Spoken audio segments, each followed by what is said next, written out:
makikita po ninyo yung mga estudyante, pawis na pawis. Tapos, di ba, uneasy sila, tumatayo-tayo sila. Pagka ganun yung uri ng panahon na nararamdaman nila. Napakahalaga na maayos yung ventilation sa loob ng classroom. Kaya yun po ang inaano namin, hindi po namin sila nire-require na mag-uniform. Inaalaw namin sila na magsuot ng komportableng damit. At lagi namin pinapaalalahanan na uminom ng tubig.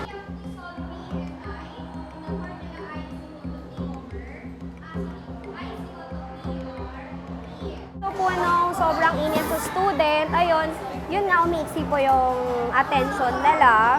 Mas iniisip nila yung paano palamigin ang sarili kaysa nakafocus po. Tapos yung mainit, syempre maalinsangan. So, nada-divert yung attention nila dun sa init kaysa dun sa pag-aaral po namin.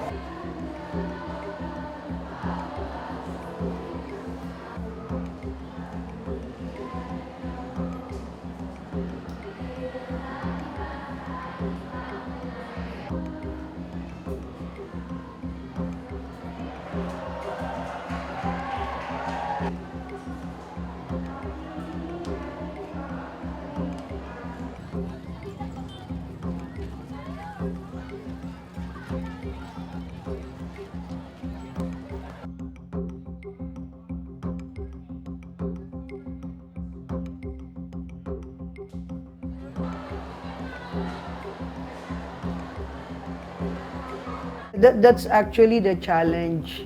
Even now, of course, if we go asynchronous, many of our learners still do not have gadgets and many do not have connectivity.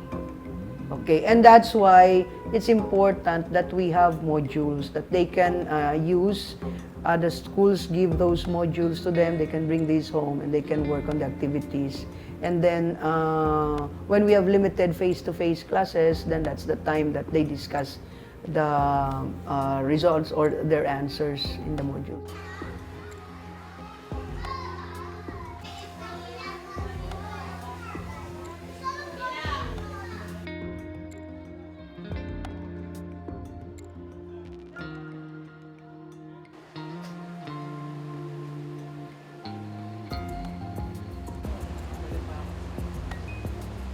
Maghapon na yan.